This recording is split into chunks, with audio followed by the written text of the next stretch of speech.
আমরা বিচারের দিবসকে মিথ্যা বলে মনে করিতাম যে আল্লাহ আমাদেরকে পুনরায় আবার দাঁড় করাবেন, আবার বিচার হবে।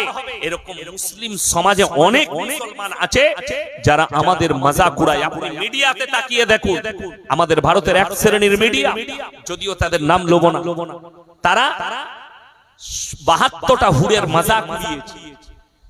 আল্লাহ এদিকে হুড় দিবে, মুসলমানরা হুড়, এদের মৌলবীরা হুড়ের কথা বলছে। কিন্তু রাসূলের স্পষ্ট হাদিস আছে, কোরআনের আয়াত আছে, ওয়াহুরুন ইনুন কামসালিল লুলুইল মাকনুন, তোমাদের জন্য হুর কান্ত বিবি যারা পানি পান করলে গলা দিয়ে দেখা যাবে। এটা কোরআনের তাফসীর সূরা ওয়াকিয়া। ওয়াহুরুন ইনুন কামসালিল লুলুইল মাকনুন, যেমন ভাবে তোমরা একটা হীরে মতি মুক্তকে লুকিয়ে রাখো ডিব্বার ভেতরে, তার উপরে ডিব্বা, তার ভেতরে আলমারি, তার উপরে লকার, যেভাবে লুকিয়ে রাখো আমি আল্লাহ তোমাদের জন্য হুর বিবিদিকে ওইভাবে লুকিয়ে রেখেছি। তুমি জান্নাতে প্রবেশ করে তুমি প্রথম তাদেরকে স্পর্শ করবে। জোরে বলুন সুবহানাল্লাহ। আজকে অনেক মুসলমান এই চ্যানেলে বসে আমাদের মতো দাড়ি টুপিওয়ালার মজাক উড়াচ্ছে, হাসছে, এরা হুরের কথা বলে। অথচ রাসূলের একটা হাদিস আছে যে তোমরা যদি তোমাদের বিবিদিকে জান্নাতে নিয়ে যেতে পারো, তোমরা যখন জান্নাতে প্রবেশ করবে আমি আল্লাহ তোমার বিবিদের নারী এবং পুরুষের সৌন্দর্যতা এতটাই বাড়িয়ে দেব, যখন পুরুষ তার স্ত্রীর দিকে তাকাবে এক তাকানোতে 40টা বৎসর কেটে যাবে, সে বুঝতে পারবে না। জোরে বলুন সুবহানাল্লাহ। একবার যখন নজর দিবেন আপনার বিবির দিকে 40টা বৎসর কেটে যাবে। এটা রাসূলের হাদিস। রাসূলের হাদিস সত্য না মিথ্যা? সত্য। আজকে অনেক মুসলমান এই হাদিসগুলোর মজাক উড়াচ্ছে, কোরআনের আয়াতের মজাক উড়াচ্ছে। আল্লাহর কসম করে বলছি, দলিল দিয়ে যাচ্ছি। আজকে যারা দুনিয়াতে বসে আছে, আজকে যুগের নয়, এখন যাদিকে দেখছেন বেঈমান কাফের যারা মজাক উড়াচ্ছে, কোরআনের হাদিসের দাড়ি টুপি, মাদ্রাসা মসজিদের যারা মজাক উড়াচ্ছে, আমার রাসূলের যারা মজাক উড়াচ্ছে, তারা কিয়ামতের দিনে জাহান্নামে যাবে। আজকের যুগে নয়, আল্লাহ রাসূল সাল্লাল্লাহু আলাইহি সাল্লামের যুগেও এই প্রশ্ন এসেছে। অনেকজন নাস্তিক প্রশ্ন করছে, মানুষ তো মারা যায়, মাটির সাথে মিশে যায়, মিশে না? মিশে। আপনারা দেখতে পান, যখন আমরা কবর দিতে যাই, পুরনো কবরগুলো থাকে না? থাকে না?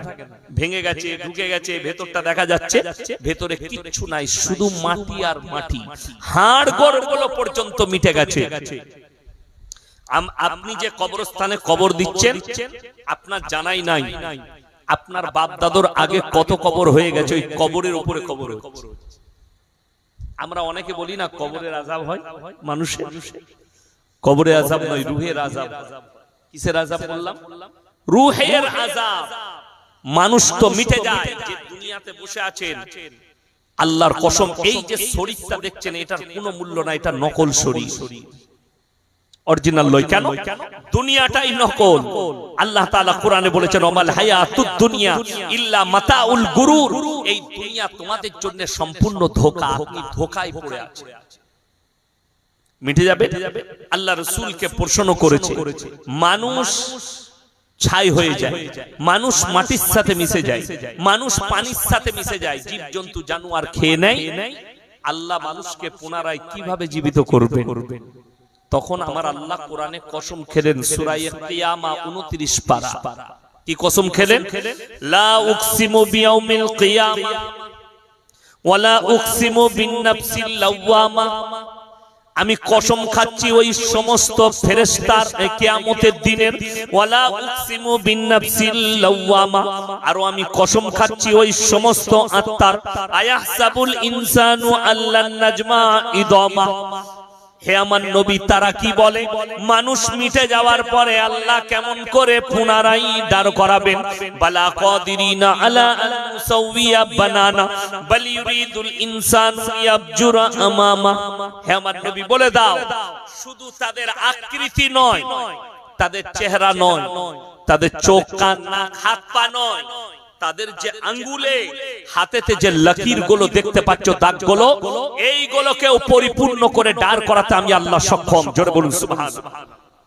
আল্লাহ তাআলা, আল্লাহ নবী জনাবে মুহাম্মদুর রাসূলুল্লাহ সাল্লাল্লাহু আলাইহি সাল্লাম, আল্লাহ নবীকে তখন বেঈমান কাফেররা আরেকটা প্রশ্ন ছুড়ল, ইয়াসআলু আইয়ানা ইয়াউমুল কিয়ামা। যারা বিচারের দিবসকে মিথ্যা বলে মনে করেছে, কোরআনে বলল ওয়াকুন্না নুকাজ্জিবু বিয়াউমিদ্দিন এক জায়গায় আছে, তারা উত্তর দেবে আমরা এই বিচারের দিনকে মিথ্যা বলে মনে করিতাম আল্লাহ তাই আমাদেরকে আজকে জাহান্নামে পাঠাচ্ছে।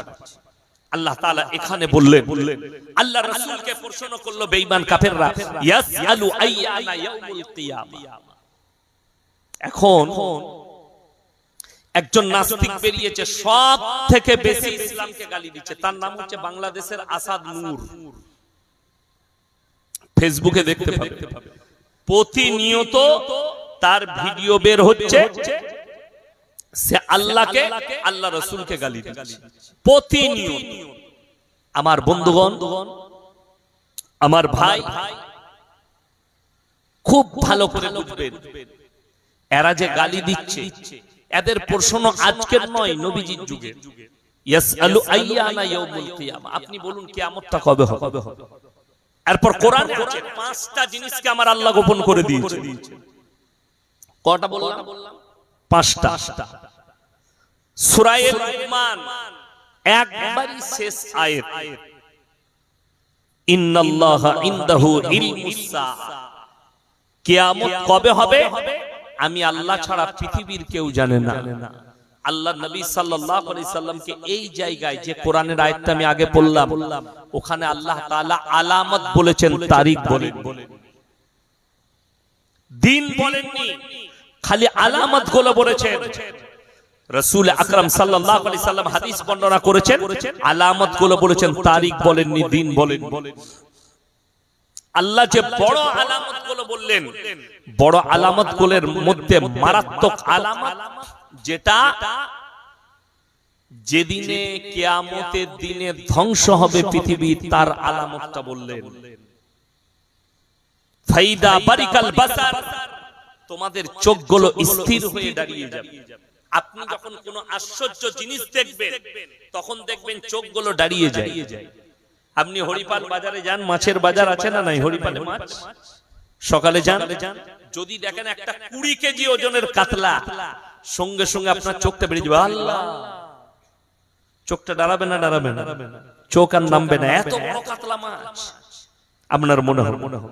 ইয়াসআলু আইয়ানা ইয়াউমুল কিয়ামা, আল্লাহ উত্তর দিলেন ফাইদা বারিকাল বাসার, তাদের চোখগুলো স্থির হবে কখন? ওয়া খাসাফাল কামার, চন্দ্র আলোহীন হয়ে যাবে, আল্লাহ চন্দ্রের আলো কেড়ে নেবে, চন্দ্রের মধ্যে আর আলো থাকবে না। ওয়া জুমিয়াশ শামসু ওয়াল কামার, চাঁদ আর সূর্যকে আমি আল্লাহ একটা রাস্তায় টক্কর খাবো, একটা জায়গায় টক্কর খাবে, মুখোমুখি সংঘর্ষ হবে চাঁদ এবং সূর্যের, পৃথিবীটা তাছনাছ হবে। আল্লাহ কোরআনে বললেন, এই অবস্থা দেখে ইয়াকুলুল ইনসানু ইয়াউমাইদিন আইনাল মাফার, হে নবী, মানুষ সেদিনে বলবে কোথায় পালালে বাঁচি। কাল্লা লা ওয়াজার ইলা রাব্বিকা ইয়াউমাইদিনিল মুস্তাকার, সেদিনে নিজের আল্লাহর কাছে, নিজের রবের কাছে দণ্ডায়মন ছাড়া বিকল্প কোনো রাস্তাই মানুষের কাছে থাকবে না। আমার বন্ধুগণ, আমার ভাই, আল্লাহ তাআলা একাধিক দলিল দিয়েছেন কোরআনে, একাধিক, একটা দুটো নয়, কয়েকশো দলিল দিয়েছেন কোরআনের মধ্যে, পুরো কোরআনে কিয়ামত সম্পর্কে। ইসরাইল বলছে আল আকসা আমার চাই, তবে আমি আপনাদেরকে বলছি ইসরাইল দখল করবে আল আকসা খুব তাড়াতাড়ি, ওটাকে ভেঙেও ফেলাবে এবং ওখানে টেম্পল তৈরি হবে দাজ্জালের আমন্ত্রণে। ওই জায়গাতেই, ওই টেম্পলের সামনেই ঈসা মাসিহ দাজ্জালকে হত্যা করবেন, আল্লাহ রাসূলের হাদিস। এবং ওখানে আল আকসায় ঝান্ডা গাড়বেন, বিজয়ের ঝান্ডা, গোটা পৃথিবীতে ইসলাম প্রতিষ্ঠিত হয়ে যাবে। কিয়ামতের পূর্বে দাজ্জালের যখন আবির্ভাব চলবে, রাসূলের হাদিস আছে, যারা মুমিন হবে তারা লুকিয়ে পড়বে, ইমাম মেহেদী এবং তার দল তারা আত্মগোপন করবে, হযরতে ঈসা মাসিহ নামবেন, তারপরে তারা যুদ্ধই পুরোপুরি লেগে পড়বে কার সঙ্গে? দাজ্জালের সঙ্গে। কিয়ামতের পূর্বে 20 কোটি মুসলমানের প্রাণহানি হবে, ইমাম মেহেদী আসার পূর্বে 20 কোটি মুসলমানের প্রাণহানি হবে। আপনি হিসাব করুন, তার মধ্যে আপনার নম্বরটা আছে কি না, তার মধ্যে আপনার পরিবারটা আছে কি না। 20 কোটি মুসলমানের প্রাণহানি হবে। মুসান্নাফ ইবনে আবু শাইবার হাদিস, রাসূল বললেন, হে আমার সাহাবীরা শোনো, গোটা পৃথিবীর যতগুলো মসজিদ আছে সব নামাজিতে ভর্তি হয়ে যাবে। সাহাবীরা সুবহানাল্লাহ বললেন। নবীজি ইতস্ত বোধ করে বললেন, হে আমার সাহাবীরা শোনো, সেই নামাজিগুলো থাকবে সুদখোর আর হারামখোর নামাজি, তাদের মধ্যে মুমিন খুঁজে পাওয়া মুশকিল হবে। এটা রাসূলের হাদিস, মুসান্নাফ ইবনে আবু শাইবার হাদিস। আপনার চোখ দিয়ে পানি আসা দরকার। আপনি ফিতনার যুগে ঢুকে পড়েছেন, কিয়ামত আপনার দোরগোড়ায় নাড়া দিয়ে দিয়েছে। কিয়ামতের ছোট আলামতের মধ্যে মারাত্মক আলামত, মসজিদের ভেতর, মসজিদ আল্লাহর ঘর, তার ভেতরে দুনিয়াদারির কথা হবে। এখন হচ্ছে না? কে ক অবস্থা আলু বেচেছে, মসজিদের ভেতরে গল্প করছে জুম্মার দিন। কিয়ামতের আলামত। তোর কত ধান হয়েছে, কিয়ামতের আলামত। মসজিদের ভেতরে দুনিয়াদারির কথা হবে। রাস্তাঘাটে কুকুরের মতো জিনা করতে লাগবে, মানুষ বর্বরতা হয়ে যাবে, মানুষ হিংস্র প্রাণীর থেকেও খারাপ হবে। জেনে রেখে দিবেন, দাজ্জাল আসার পূর্বে তার সৈন্য তৈরি হয়ে যাবে, তার দল তৈরি হয়ে যাবে। আর রাসূলের হাদিস, দাজ্জাল আসার পূর্বে এই পৃথিবীতে এমন একটা যুদ্ধ হবে, সেই যুদ্ধে আল আকসা মসজিদ ভেঙে চুরমার হয়ে যাবে। আর ওই জায়গা দখল করবে ইসরাইল, আর ওই জায়গায় টেম্পল তৈরি করা হবে। কার? দাজ্জালকে আমন্ত্রণ জানানোর জন্য টেম্পল তৈরি হবে। যদি বলেন ওই আল আকসা কি আর কোনদিন দখল হবে না? কিয়ামতের পূর্বে হবে। রাসূলের হাদিস আছে, খোরাসান থেকে একটা দল বের হবে। যে দলটা যুদ্ধ করতে শুরু করবে, তাদের কাছে অত্যাধুনিক অস্ত্র থাকবে, রাসূলের হাদিস। এবং তাদের যে কমান্ডার হবে, ইমাম মেহেদী হবে। অনেকজন মনে মনে করে ইমাম মেহেদী যে হবে সে তো আল্লাহ ওয়ালা হবে। ভাবেন না? কথা বলেন না। ইমাম মেহেদী তার মানে সে জন্ম থেকে আল্লাহ ওয়ালা হবে। আল্লাহ রাসূল সাল্লাল্লাহু আলাইহি সাল্লাম হাদিস বর্ণনা করলেন, ইমাম মেহেদী আত্মপ্রকাশের আগের দিন পর্যন্ত কেউ চিনতে পারবে না এটা ইমাম। ইমাম মেহেদী যেদিন আত্মপ্রকাশ করবেন, তার আগের দিন পর্যন্ত কোনো মানুষ জানবে না এটা ইমাম মেহেদী। এক রাত্রির মধ্যে আল্লাহ তার পরিবর্তন ঘটাবে। এক রাত্রিতে আল্লাহ তার পরিবর্তন ঘটিয়ে আত্মপ্রকাশ পাবে ইমাম মেহেদী। আর সেই হবে কমান্ডার, সেই দাজ্জালের সঙ্গে মহাযুদ্ধ করবে। এবং উনার দলে যিনি যোগ দিবেন, তেনার নাম হচ্ছে হযরতে ঈসা মসীহ। আল্লাহ সিরিয়ার মাটিতে দামাস্কের মসজিদে নামাবেন আসরের নামাজে। কাকে? হযরতে ঈসা মসীহকে। আর উনি যুদ্ধ করতে শুরু করবেন। এবং ওই যে টেম্পলটা থাকবে, এখন যেটা আল আকসা মসজিদ দেখছেন, গোল্ডেন কালারটা কিন্তু মসজিদ নয়। অনেকজন গোল্ডেন কালারের গম্বুজ থেকে মনে করছেন ওটাই আল আকসা মসজিদ। ভুল।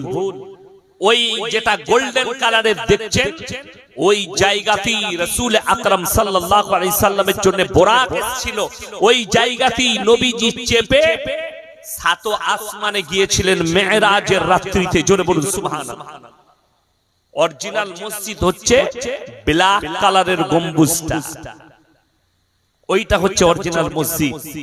এই ইসরায়েলের একটা এবং আমেরিকার একটা বড় চাল, পৃথিবীর মুসলমানকে ধোঁকা দিয়ে খালি গোল্ডেন কালারটাকেই ছবিটা পোস্ট করছে ফেসবুকে, যেহেতু এটা ভাঙতে সুবিধা হবে। আর ওইটাই হবে। আজকে ফিলিস্তিন শেষের দিকে, গাজা শেষ, দখল হবে। কিয়ামতের আলামতগুলো আরামসে প্রকাশ পাচ্ছে। আপনি তৈরি হন কিসের জন্য? পরকালের জন্য, অন্য কিছু। আমার বক্তব্য এরপরে আমি শুরু করব। আমার বন্ধুগণ, আপনারা বলুন তো, 5 ওয়াক্তের নামাজ ফরজ না ফরজ নয়? কথা বলেন জোরে। ফরজ। আপনি গোটা এই হরিপাল থানায় সমীক্ষা করুন, আমি বলে যাচ্ছি 100 জনের মধ্যে 80 জন বেনামাজি। ঠিক বললাম না? বলবো না? এর মধ্যে 70% এমন মুসলিম পাবেন যারা ইচ্ছাকৃতভাবে নামাজ কাজা। আল্লাহ রাসূল সাল্লাল্লাহু আলাইহি সাল্লাম বললেন, যার নামাজ নেই তার মধ্যে ইসলাম নেই। যার নামাজ নেই তার মধ্যে ইসলাম নেই। আপনি ভেবে দেখুন, যদি আপনার মধ্যে 5 ওয়াক্তের নামাজ না থাকে, আপনি যত বড়ই জ্ঞানী হন, যত বড়ই রাজা হন, বাদশা হন, নেতা হন, আল্লাহর কসম খেয়ে বলছি, রাসূলের হাদিস, তার মধ্যে ইসলাম। তুমি যেই হও, আর একটা লোক মাঠে খাটে, একটা লোক লোকের বাড়িতে কাজ করে, লোকটা 5 ওয়াক্তের নামাজ পড়ে, আমি চ্যালেঞ্জ ছুড়ে বললাম তার মধ্যে ইসলাম আছে, তার মধ্যে ইসলাম আছে। এরপর ভেবে দেখুন, অনেক সাধারণ লোক আছে আমাদের, তারা এত জ্ঞানী, এত জ্ঞানী, চায়ের দোকানে কি বলে জানেন? আমি নামাজ না পড়তে পারি, রোজা রাখতে পারি, গ্রামে আমি ভালো। এরকম মাল আছে না? সব গ্রামে কম বেশি 2টো 4টা 10টা করে বেরুবে। আমি আমার গলসি থানায়, হরিপালের কথা নয়, গলসি থানায় দেখিয়ে দেবো, এমন লোক আছে ঈদ বাকরা ঈদ পড়ে না। এরকম লোক আছে না? নাই অনেক গ্রামে ঈদ বাকরা ঈদ পড়ে না। সেই লোকের জানাজা ধুমধাম হচ্ছে, সেই লোকের জানাজা ধুমধাম হচ্ছে। আপনি বলছেন আমার মামাই তো ভাই, কেউ বলছে আমার ফুফুই তো ভাই, আহা মারা গেল। আবে হুজুরকে জিজ্ঞেস কর তার জানাজা পড়া যাবে কিনা, আমাদের মতো মৌলবীদিকে জিজ্ঞেস কর। আপনি বলবেন গুণা মৌলবী আমাকে। একটা ইমাম যদি ফতোয়া দেয়, তাকে বলবেন একে রাখা যাবে না। কে বললো জানাজা পড়া যাবে না? আর আমি চ্যালেঞ্জ ছুড়ে বললাম যে জীবনে আল্লাহর ঘরে পা রাখেনি, জীবনে ঈদ বাকরা ঈদ পড়েনি, যে নামাজে ধার ধারে না, অথচ সে বলে আমি ভালো লোক, তার জানাজা পড়ে লাভ নাই, তো তাকে নিয়ে গিয়ে পুঁতে দেন। তাকে জানাজা কেন পড়বে? তাকে বল তুই মরে গেলে অসুবিধা নাই, পুঁতে দেব। আমার গ্রামে একজন লোক আছে, ভালোবাসে আমাকে, আমাদেরই আত্মীয় হয়, তো সে তাকে আমি বলছি যে তুমি নামাজ পড়ো, তোমাকে আমি পাঞ্জাবি দেবো, লুঙ্গি দেবো, আর তুমি প্রত্যেকদিন যা খাবে তোমাকে আমি টাকা দেবো। এটা আমি তাকে বললাম। কি বললো জানেন? আমাকে তুতুকারি করে। আমি যেহেতু ছেলের বয়সী আর আমার খুব কাছে, ভালোবাসে, বলছি ইয়াসিন শোন, যারা পাপ করে তারা নামাজ পড়ে। আর কোনো উত্তর দিতে পারবো আমি? কি বলছেন? কত বড় মুমিন বুঝতে পেরেছেন? সে জীবনে নামাজ পড়ে না, মসজিদে ঢুকে না, নিজের মায়ের জানাজাও পড়েনি। আমি তাকে বললাম অসুবিধা নেই, তুমি মরে গেলে তোমার জানাজা ইয়াসিন পড়বে। আর আমি বাস্তব বলছি, সে যদি পরিবর্তন না হয় তার জানাজা আমি পড়বো, থাকলেও পড়বো না, জানাজা পড়া যাবে না। একদম ডাইরেক্ট অস্বীকার করছে যে যারা পাপ করে তারা নামাজ পড়ে। বড় কষ্ট লাগে। আল্লাহ তাআলা কোরআনে এরকম কোন জায়গায় বলেনি পাপীদের জন্য নামাজ। আল্লাহ তাআলা বলেছে আকিমিস সালাহ ওয়া আতুজ যাকাত। একটা মুসলিমের জন্য, যে আল্লাহকে বিশ্বাস করেছে, রাসূলকে, তার জন্য ফরজ হচ্ছে সে 5 ওয়াক্তের সালাত আদায় করবে, নামাজ পড়বে। কিয়ামতের দিনে 2টো রাস্তা হবে। কটা বললাম? 2টো। একটাই জান্নাতীরা প্রবেশ করবে, একটাই জাহান্নামীরা। আমার আল্লাহ তাআলা কোরআনে বললেন জান্নাতী যারা থাকবে তারা জাহান্নামীদেরকে দাঁড় করিয়ে ফেলবে। ফি জান্নাতি ইয়াতাসাআলুনা আনিল মুজরিমিনা মা সালাকাকুম ফি সাকার। এই জাহান্নামী ভাইরা দাঁড়াও দাঁড়াও দাঁড়াও, তোমরা বলতে আমরা পাড়ার ভালো লোক, আমরা পাড়ার মাতব্বর, আমরাই তো গ্রামের ভালো লোক, আজকে জাহান্নামে যাচ্ছ? আল্লাহর কসম কোরআনে আল্লাহ উত্তর দিয়েছেন। সেই জাহান্নামীরা উত্তর ঠুকবে, উত্তর পাঠাবে কাদের কাছে? দুঃখ করে চোখের পানি ফেলিয়ে উত্তর বলবে ক্বালু লাম নাকু মিনাল মুসাল্লিন, আমরা নামাজি মুসল্লি ছিলাম না, আল্লাহ তাই আমাদেরকে জাহান্নামে পাঠাবে। সবাই হাত তুলে বলুন আজ থেকে 5 ওয়াক্তের নামাজি হব। হাত তুলে বলুন ইনশাআল্লাহ। হ্যাঁ, ক্বালু লাম নাকু মিনাল মুসাল্লিন, আমরা নামাজি মুসল্লি ছিলাম না, ওয়া লাম নাকু নুতিমুল মিসকিন, এবং আমরা মিসকিনকে খানা খাওয়াইতাম না, তাই আল্লাহ আমাদেরকে জাহান্নামে পাঠিয়েছে। আর 3 নম্বর যেটা, এটা প্যাথেটিক এবং এটা কিয়ামতের দাজ্জাল আসার আগের আলামত।